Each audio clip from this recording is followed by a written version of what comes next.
Assalamualaikum warahmatullahi wabarakatuh.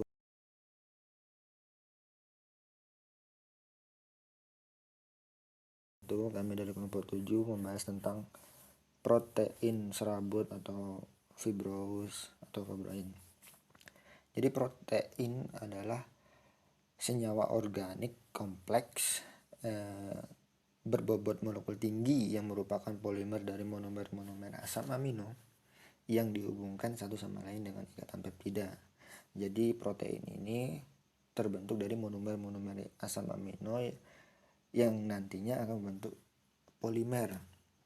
Nah, kenapa asam amino dihubungkan satu sama lain dengan ikatan peptida? Karena peptida merupakan hasil polimerisasi dari asam amino. Nah, protein ini kenapa juga dikatakan berbobot molekul tinggi? Karena molekul yang ada di protein mengandung hidrogen, karbon, oksigen, nitrogen, bahkan ada sulfur dan fosfor. Nah, protein ini berdasarkan bentuk dan sifatnya terdiri dari dua, yaitu protein globular dan protein serabut. Jadi perbedaan globular dan protein serabut ini, yang globular ini bentuknya seperti bola, sifatnya mudah larut dalam air, asam dan basa. Sedangkan untuk protein serabut ini bentuknya seperti memanjang, jadi bentuknya kayak spiral memanjang seperti itu. Sifatnya tidak mudah larut dalam air, asam lemah dan basa lemah. Pada materi protein ini kelompok 7 membahas tentang fibroin. Nah, fibroin ini termasuk golongan protein serat atau serabut atau fibrous.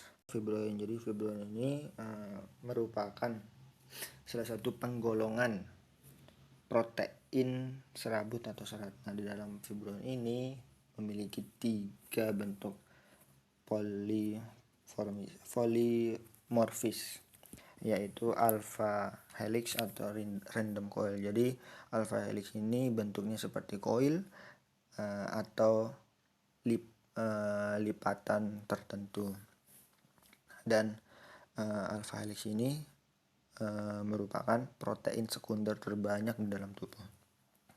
Selanjutnya beta sheet. Jadi di beta sheet ini bentuknya seperti lembaran berlipat dan merupakan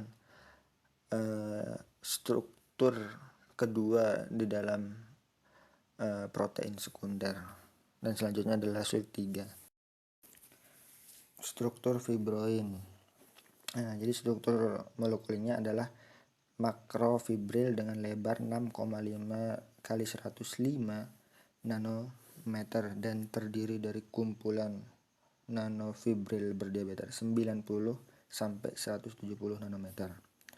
Nah, struktur fibroin yang utama dengan jumlah 85% adalah glisin, alanin, dan serin. Jadi glisin, alanin, dan serin ini merupakan asam amino pembentuk protein yang merupakan golongan asam amino non esensial. Selanjutnya fibroin memiliki 2 bentuk yang mempunyai peranan masing-masing. Nah, bentuk fibroin seperti kristal berperan sebagai fungsi mekanik, sedangkan bentuk amorf berperan dalam higroskopis dan sebagai anti radiasi sinar ultraviolet. Setelah itu kita lihat struktur kimia protein fibroin sutra. Di sini ada NH3. Jadi di sini ada asam amino. Jadi apa yang membedakan glisin dengan serin ini? Jadi di glisin ini ada rantai sampingnya, penambahan rantai samping atau penambahan rantai samping alifatik. Di sini ada H. Jadi NH3. Di sini ada asam amino dan di sini ada C, OO, ada karboksil. Nah, jadi yang membedakannya adalah ada penambahan rantai samping alifatik, yaitu penambahan H-nya. Terus yang kedua adalah serin. Nah, di serin ini ada asam aminonya dan ada gugus karboksilnya. Nah, yang membedakannya adalah ada penambahan rantai samping OH. Ada penambahan rantai samping OH di sini, yaitu CH3OH. CH3OH. Nah, di sini itu ada penambahan rantai samping OH. Nah, selanjutnya di alanin ini sama seperti glisin karena dia penambahan rantai samping alifatik, yaitu CH3. Karena di sini juga ada NH3, asam aminonya dan gugus karboksilnya.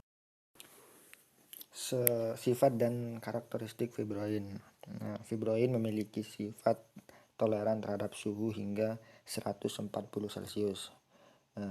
Namun memulai mengalami perubahan struktur kimia pada suhu 180. Nah, dan mulai mengalami perubahan bentuk serta ukuran pada suhu 280. Nah, sifat fisikokimia fibroin ini mudah dilarutkan dalam larutan garam netral konstrat atau larutan elektrolit tanpa menyebabkan degradasi hidrolitik. Selanjutnya, karakteristik fibroin ini yaitu sedikit atau tidak ada struktur tersier. Biasanya tidak larut dan banyak peran struktural, misalnya keratin pada rambut dan lapisan luar kulit. Selanjutnya, sintesis fibroin. Nah, sintesis protein ini melibatkan DNA sebagai pembuat rantai polipeptida. DNA tidak dapat secara langsung menyusun rantai polipeptida karena harus melalui RNA, di mana DNA merupakan bahan informasi genetik yang dapat diwariskan dari generasi ke generasi. Fungsi fibroin. Jadi fungsi fibroin dapat digunakan sebagai matriks penghantar obat, di mana pelepasannya secara in vitro bergantung pada muatan listriknya. Juga struktur fibroin morfologis yang berupa serat, sehingga mampu menyeret agen terapeutik lebih baik dibandingkan protein globular atau protein fibrosis lainnya. Jadi kesimpulannya, fibroin termasuk dalam protein fibril atau serat yang tidak larut dalam air karena mempunyai ikatan hidrogen yang kuat dalam polimernya. Strukturnya juga makrofibril dengan lebar 6,5 kali 105 nanometer yang terdiri dari kumpulan nanofibriber berdiameter 90 sampai 170. Fibroin juga dimanfaatkan sebagai biomaterial medis, diantaranya termasuk tisu engineering seperti penyembuhan luka, jaringan kardiak, jaringan teratimisid, dan jaringan lain-lain.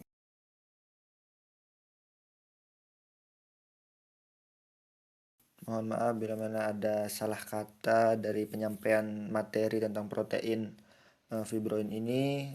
Kurang lebihnya mohon maaf. Assalamualaikum warahmatullahi wabarakatuh.